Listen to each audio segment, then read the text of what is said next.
Bom dia, quinto ano. Sejam bem-vindos a mais uma aula de ciências. O tema da nossa aula de hoje é o sistema respiratório. Abra o seu livro na página 36 para que você possa acompanhar a explicação do conteúdo. No momento em que você estiver assistindo essa videoaula, você vai fazer suas anotações. Você vai anotar no seu caderno aquilo que você estudou sobre a matéria. Só relembrando, o tema da nossa aula de hoje é o sistema respiratório, que é responsável pela nossa respiração.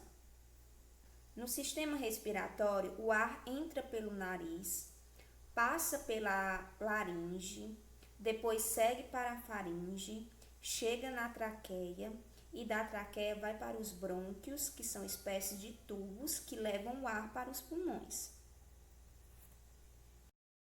O ar é essencial para a manutenção de nossa vida. Ele é composto por diferentes tipos de gases. Tão importante quanto a qualidade do ar que respiramos é a preservação da saúde do nosso aparelho respiratório, pois ele é o responsável, dentre outras coisas, por levar o oxigênio até nossa corrente sanguínea, que por sua vez o distribui por todo o nosso corpo.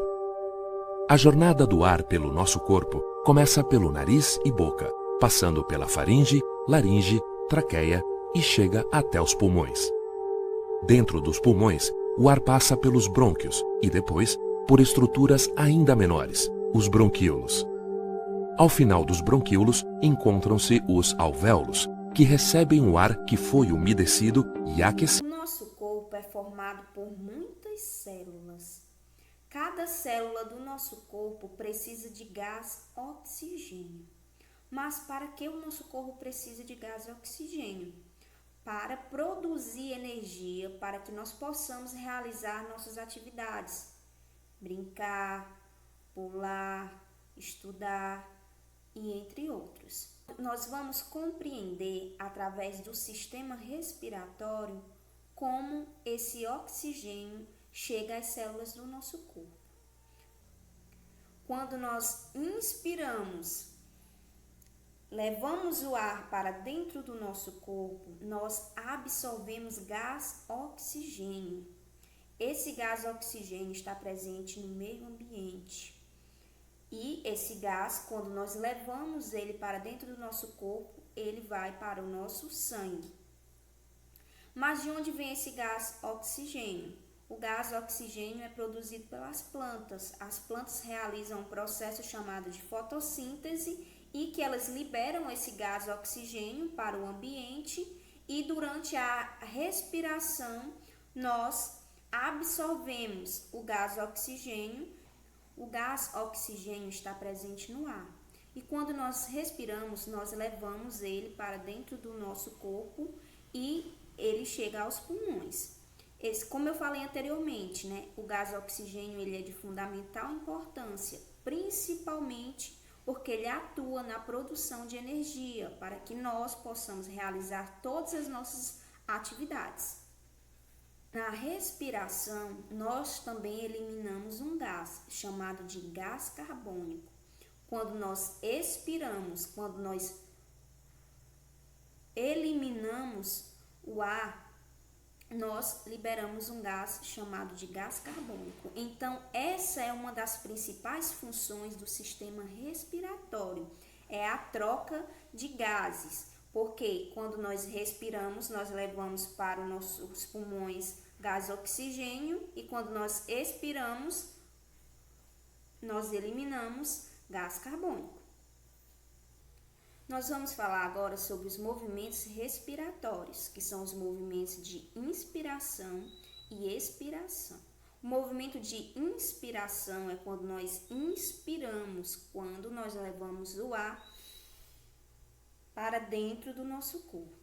E o movimento de expiração é quando nós eliminamos o ar de dentro do nosso corpo para fora. Quando nós estamos, por exemplo, assoprando as velinhas do bolo, nós estamos realizando um movimento de expiração.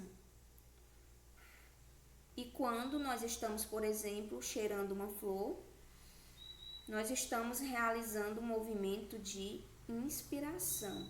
Nós estamos levando o ar para dentro do nosso corpo.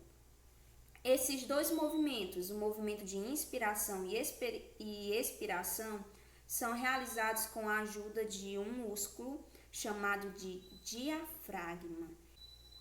O diafragma é um músculo que está localizado entre as costelas, como vocês podem ver na imagem ao lado. Esse músculo que está na cor vermelha é o diafragma. Durante o movimento de inspiração, o diafragma desce, permitindo a entrada de ar nos pulmões, as costelas se levantam e a caixa torácica aumenta. A caixa torácica é formada por ossos e pelas costelas, como vocês podem ver na imagem ao lado. Durante o movimento ascendente, os músculos intercostais externos se contraem, erguendo as costelas para fora.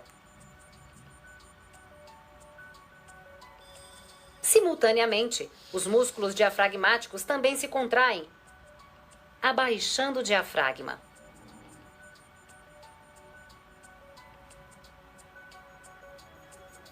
Como resultado, o volume da cavidade torácica aumenta e a pressão do ar diminui.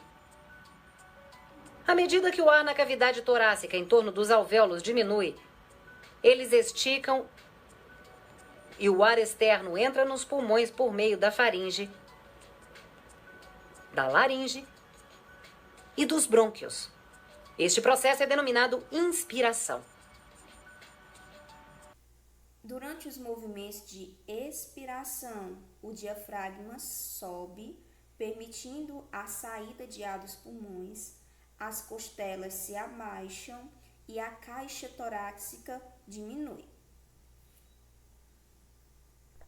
Após esse processo, os músculos intercostais externos relaxam, mas os músculos intercostais internos se contraem. Agora, a cavidade torácica é restabelecida ao seu volume normal. Os pulmões estão agora comprimidos, forçando o ar para fora, saindo dos pulmões através das narinas e para fora delas. Este processo é denominado expiração. Chegamos ao fim de mais uma aula de ciências. Espero que vocês tenham compreendido o conteúdo. Agora vocês vão para a página 37 e vão copiar e responder a questão de número 1 no seu caderno.